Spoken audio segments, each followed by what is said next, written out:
अस्सलाम वालेकुम नाजरीन, मैं Sheikh Anwar, Asian TV news में आप सबका इस्तकबाल है। आइए देखते हैं आज की अहम खबर। Hyderabad city police commissioner Anjani Kumar ने आज एक बयान जारी करते हुए कहा, जो भी रोड्स पर फिर रहे हैं उनके खिलाफ स्ट्रिक्ट एक्शन लिया जाएगा। आइए सुनते हैं Hyderabad city police commissioner Anjani Kumar का बयान।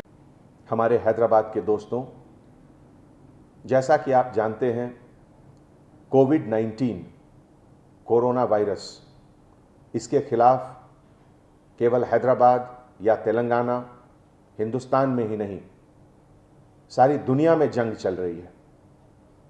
इस जंग को हमें जीतना है। इस जंग को जीतने के लिए कुछ मुश्किल डिसीजन भी लेने हैं। इस जंग को जीतने के लिए आपको और हमको मिलकर सबसे पहले सोशल डिस्टेंसिंग का जो फॉर्मूला है उसको फॉलो करना होगा। जैसा कि गवर्नमेंट ऑफ तेलंगाना ने जियो 45 निकालकर कुछ गाइडलाइंस दी हैं, जिसके तहत केवल इसेंशियल सर्विसेज को ही खुला रखा जाएगा। इसेंशियल सर्विसेज जैसे बच्चों के लिए दूध सप्लाई, मेडिसिन्स, हॉस्पिटल फैसिलिटी, कुछ अर्जेंट सामान जैसे समय पर सब्जी खरीदना या कुछ ग्रोसरी खरीदना। इसके अलावा बाकी सब दुकान बंद रहेगी। कल आप लोगों ने जनता कर्फ्यू को 100% सक्सेसफुल बनाकर एक डिटर्मिनेशन का नमूना आपने पेश किया है। मैं आप सबको इसका मुबारकबाद पेश करता हूं। दोस्तों, अखबारों में और टीवी चैनल में देखने से आप लोग को पता चला होगा कि चाइना में जब ये वुहान में शुरू हुआ तो उसके पहले चाइना के जो पड़ोसी देश हैं जैसे Korea, Japan, Thailand, Indonesia, Malaysia, केवल इन सब दो देशों को ज्यादा इंपैक्ट हुआ था। लेकिन इन सब देशों ने जल्दी ही तैयारी करके, घर में रहकर, बंद डिक्लेयर करके, लॉकडाउन करके अपने आप को बचा लिया। जैसा कि आप जानते हैं, यह वायरस बड़ा घमंडी है। इसको आप जब तक अपने घर बुलाएंगे नहीं, यह खुद चलकर नहीं आएगा। इसका मतलब यह है कि जब तक आप एक इन्फेक्टेड आदमी के नजदीक नहीं जाएंगे, यह वायरस आप तक नहीं आ सकता है। तो इसलिए इससे बचने का सबसे अच्छा तरीका है घर में रहें। अगर आप घर में रहेंगे तो यह वायरस आप तक नहीं आएगा। अगर आप बाहर जाएंगे, दूसरों से मिलेंगे, तो इन्फेक्टेड लोगों से यह वायरस आप तक पहुंच जाएगा। दोस्तों, हैदराबाद शहर हिंदुस्तान का चौथा सबसे बड़ा शहर है। 1 करोड़ से ज्यादा पॉपुलेशन इस शहर का है। हमारी जिम्मेवारी बाकी सब शहरों से ज्यादा है।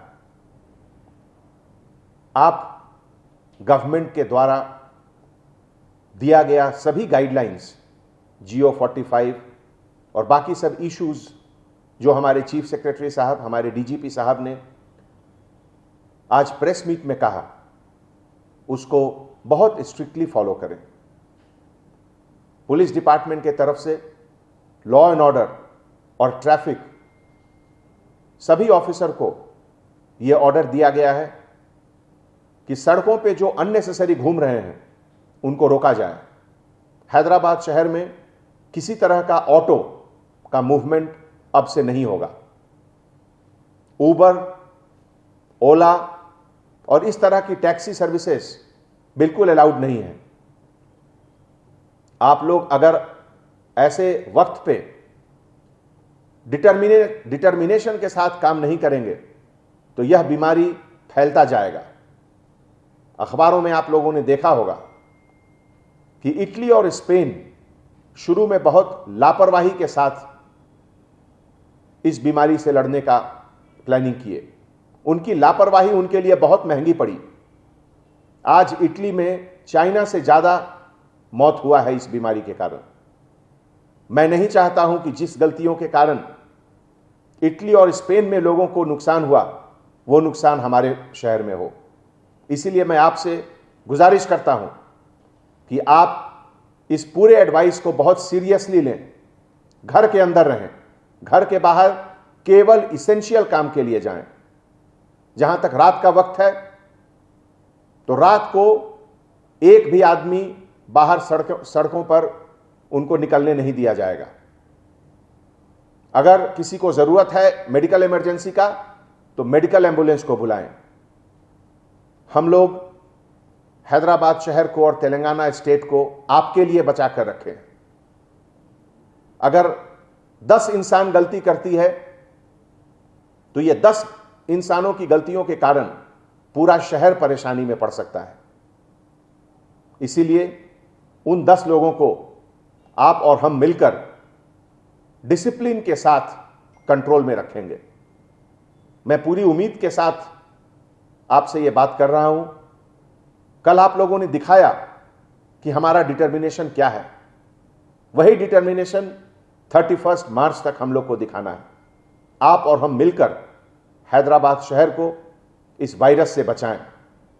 अगर इतिहास के पन्नों को आप उल्टें तो आप पहले देखेंगे कि पुराने जमाने में बड़ी बड़ी महामारी, कॉलरा, स्मॉल पॉक्स, इस तरह की चीज फैलती थी क्योंकि लोग अपने आप को बचाकर नहीं रख पाते थे।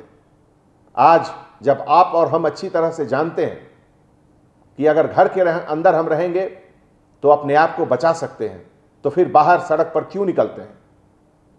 मैं सबसे बार बार गुजारिश कर रहा हूं, बाहर नहीं आए। पुलिस डिपार्टमेंट के तरफ से अब सख्त कार्रवाई की जाएगी अगर बिना वजह के आप बाहर निकलेंगे तो।